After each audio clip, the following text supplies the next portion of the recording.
Korra Obidi. Who is Korra Obidi? And why does she have such a troubled life at just 32 years of age? I'm sure many of you know who she is. Korra Obidi is a Nigerian-born dancer, singer, songwriter, model, and a content creator from Delta State, but she currently lives in the United States of America with her 2 children, 2 girls. Korra is always in the news every now and again for matters not so palatable. Ever since she got divorced from her ex-husband, Justin Dean, her life has been filled with so much brouhaha, so much chaos. Just like when Nigerians say, your mind no go touch ground. Doesn't mean that Korra's mind never touched ground ever since her husband left her. Or is it that her husband is hell-bent on frustrating her life? I don't get it. And to think that they once had a happy marriage, well, that is as much as they showed us on social media. And they even tried to pepper those that wanted to be peppered. It looks like they had a beautiful marriage. So what went wrong? How did these 2 lovebirds become sworn enemies? Korra has 2 girls with her husband, Justin Dean. And it was barely 1 week after the birth of their 2nd daughter that her husband told her that he was no longer interested in the marriage. What could have warranted this? What could have made the man to say he was no longer interested in their marriage? And that was not even the main issue for me, but that he chose to say that, he chose to break that news at such a critical time when this woman just had a baby. I mean, barely 1 week. Isn't that too much?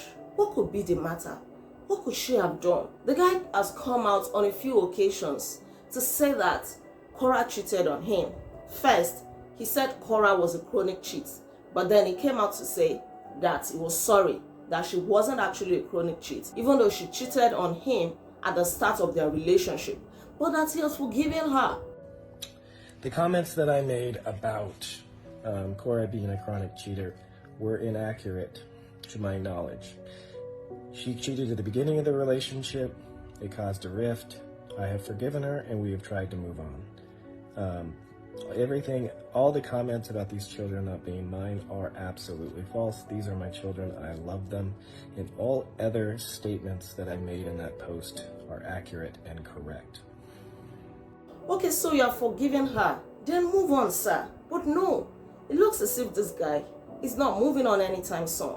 Because every now and again, he sets up ring lights and camera to bring up an allegation against her. And he still did it a few days ago when he came out openly to say that Korra cheated on him when she was 5 months pregnant with their 2nd daughter when she visited Nigeria to attend a friend's wedding. Korra went to Nigeria for our friend's wedding, 5 months pregnant, and slept with this woman's fiance. So she was sleeping around while pregnant with my child, and I saw the text messages that they took from his phone. And here they are. I removed names to protect the people that told me about this. Seems like you've improved your skills. Korra, did you just insult me? Abibu, whatever. It feels like you were reaching my womb. Okay. It felt like hopes I didn't tamper with Justin's unborn baby, Athena. Nah, the baby.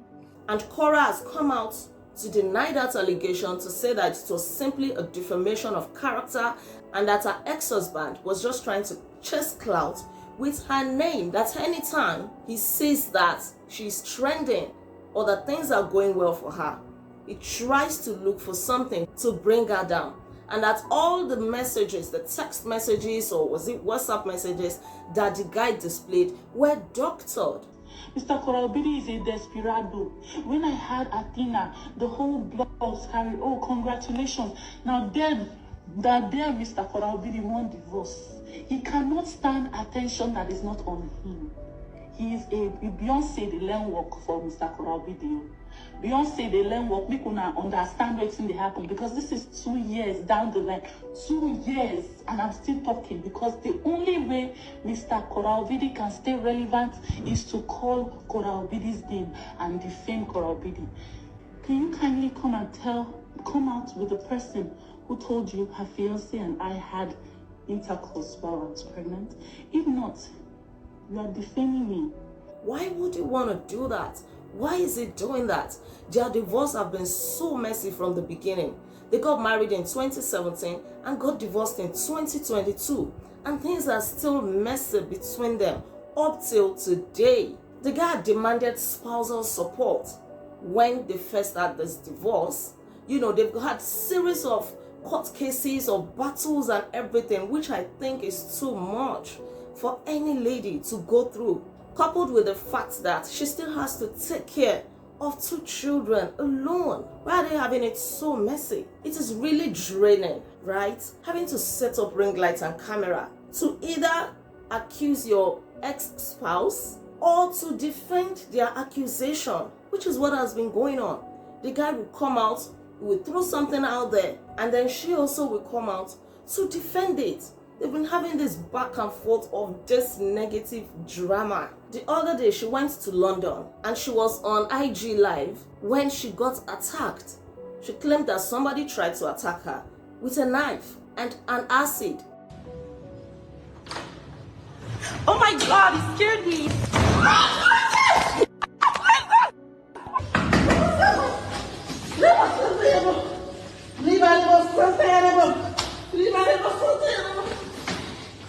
I'm sorry.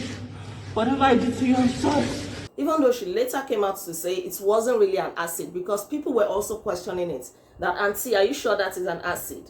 If it is an acid that they poured on your face, you will not still have the eyes to be setting camera at the right angle and still be making a video. But then, thank God she was alive. And then she strongly believed that that was a handiwork of her ex-husband, Justin Dean. Why will somebody not have peace in this life, for crying out loud? Marriage is supposed to be a beautiful thing. We've had people who divorced, you know, and they went their separate ways, amicably. But I guess this is not the case for Korra Obidi and her ex-husband. The likes of Paul of P Square is having an amicable divorce with his ex-wife Anita, for example. And there are so many cases like that. Why does Korra have to keep facing this trial and tribulation every now and again? It is so sad. And I really feel for those children, because like I always say, children are at the receiving end of some of these things. And I hope that both Korra and her ex-husband will become mature enough not to rope the children into their bitterness. And it will also apply some wisdom to handle this matter in a more reasonable way. This doesn't speak well of them in any way. It looks as if the husband has not healed at all. There was a time that he was even parading one very young girl, probably just to pepper Korra. For what? To what end? I pray that both of them find healing. But wait, in other news, I gathered that Korra was brought up in a deeply religious and conservative Igbo Christian family that attended the Deeper Christian Life Ministry. That is, by the way, let's not go there. I really pray that they find healing. And I'm also thinking, what could make people who were once sweethearts to become sworn enemies? And this statement, marry a kind person, has been playing in my head. I think that statement is very deep. Marry a kind person. Because I've been thinking, a kind person, even though you are no longer with them, would not want to bring you down. They wouldn't want to announce all your mistakes and errors and dirty pasts or dirty life to the whole world. Because what I see playing out is the husband trying so much to bring her down with every little evidence, even going as far as using doctored evidence, just like she claimed, to bring her down. A kind person will not do that. They know that you're no longer with them and they will just allow you to be. So marry a kind person. In case you're watching me and you're not yet married, please marry a kind person. And how do you know a kind person? Open your eyes during the relationship. Don't overlook any red flag and pray. Because one thing I know, and that the Bible says, is that the heart of man is desperately wicked. Who can know it? People can pretend. They can pretend to be kind. They can pretend to be good. But deep down, they are not good. It is only when you offend them that you know that they are not kind. So that is why you need prayer.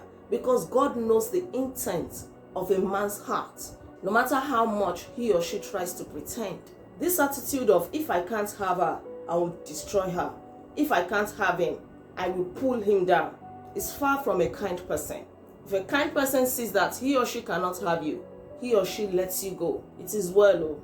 It is really well. Or is it that the guy still loves her? Because sometimes when people find it so hard to move on from a broken relationship, and then they still find a way to still be a part of your life any which way, like the guy is doing, always want to still come out to say something about her, to tarnish her.